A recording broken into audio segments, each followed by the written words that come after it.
गंगावरम नाम के एक गांव में दीना नाम की एक महिला उसके बेटे मिन्नू और पति लक्ष्मण के साथ मिलकर रहती है। दीना का बहुत ही गरीब परिवार है। हर दिन मेहनत करने पर ही घर चलता पाता है उनका। बेटा मिन्नू, मैं काम पर जाकर आती हूँ। पिताजी को भी आने में देर होगी। ऐसे कह रहे थे, हमारे लौटने तक तुम अपने दोस्त बबलू के घर में खेलना, ठीक है ना? माँ, बबलू अब घर में नहीं है। वो अपने फैमिली के साथ कहीं टूर पर गया है।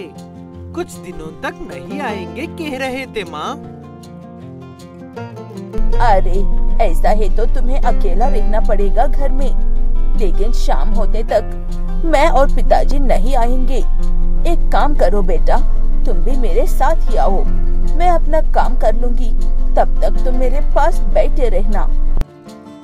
ऐसा है तो मैं अपने खिलौने लेकर आता हूँ माँ। ऐसे कहते हुए बबलू उसके छोटे छोटे खिलौने लेकर वहाँ से निकलकर दीना के काम करने की जगह पर पहुँचते हैं।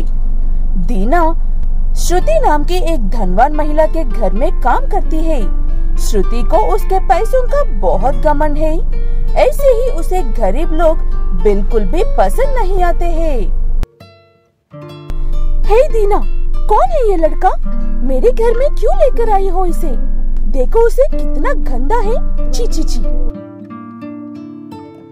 मैडम जी, ये लड़का मेरा बेटा है। घर पर कोई भी नहीं है, इसलिए इसे अकेला नहीं छोड़ सककर मेरे साथ लेकर आई हूँ।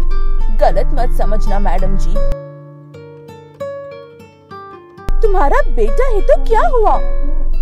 गरीब ही है ना। घर में बहुत सारे कीमती सामान है। कुछ भी गायब हुआ तो तुमसे ही पूछूंगी। दीना, याद रखना। आपको चिंता करने की जरूरत नहीं है मैडम जी। मैं यहीं पर बैठ रहूंगा इस सोफा के पास और किसी भी चीज को हाथ नहीं लगाऊंगा। सोफे के पास बैठकर सोफे को गंदा करना चाहते हो क्या? चुपचाप जाकर उन सीढ़ियों के पास बैठ जाओ। ऐसे कहकर श्रुति वहाँ से चली जाती है।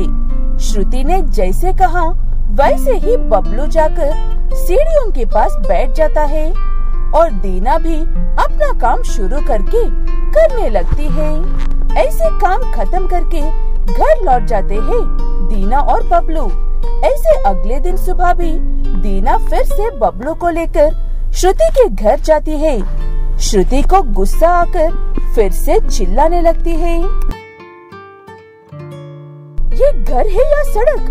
हर रोज इसे लेकर आ रही हो। मेरे घर में रहकर खाने के लिए क्या, या फिर मिलने वाली वस्तु उठाकर भागने के लिए लेकर आ रही हो?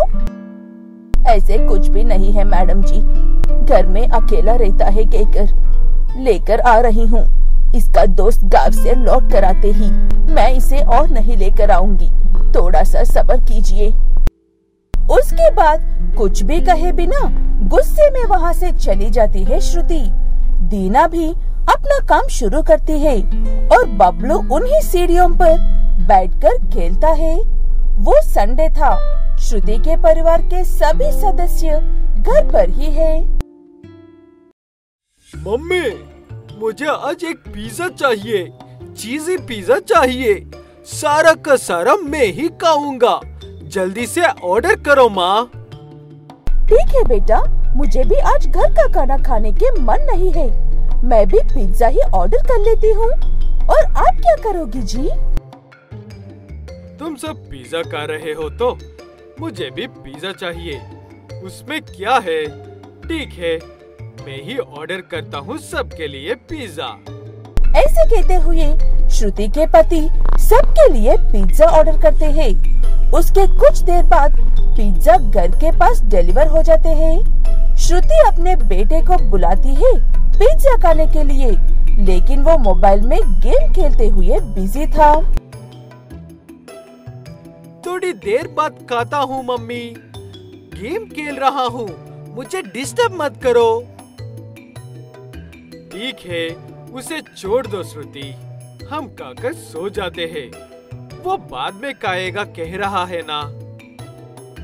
ऐसे कहते हुए श्रुति और उसके पति मिलकर पिज्जा खाकर उनके बेटे के पिज्जा को टेबल पर ही रखकर वो जाकर टीवी देखने लगते हैं।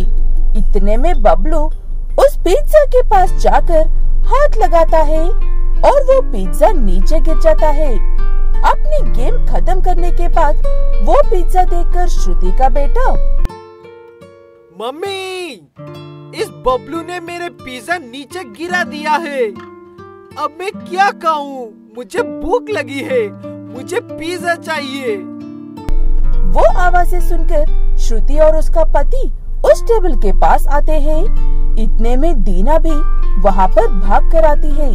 नीचे गिरे हुए पिज्जा को देखकर श्रुति, मैं जानती हूँ तुम्हें ये काम जानबूझकर किया है। ऐसे नीचे फेंकने पर मेरा बेटा नहीं खाएगा, उसकी तुम्हें मिल जाएगी कहकर ऐसा किया है ना तुमने, या फिर लेते वक्त गिर गया था? ऐसे कहते हुए जोर से थप्पड़ मारती है श्रुति बबलू को। तब बबलू रोते हुए, उस पिज्जा में एक छिपकली गिर गई थी मैडम जी, उसे भगाने के लिए ही मैंने ऐसा किया था, मुझे माफ कर दीजिए। उस पिज्जा के खोल कर देखा तो उसमें सच में एक छिपकली थी। उसने जो किया उस काम पर शर्मिंदा होती है श्रुति। उसके बाद श्रुति बबलू के प्रति अपने बर्ताव से माफी मांगकर उसके बेटे और बबलू के लिए पिज्जा ऑर्डर करती है। मैं अपनी जिंदगी में आज ही पहली बार पिज्जा खा रहा हूँ मैडम जी, बहुत बहुत अच्छा है। ऐसे तब से बबलू और गरीब लोगों पर अच्छी सोच रखने लगती है श्रुति।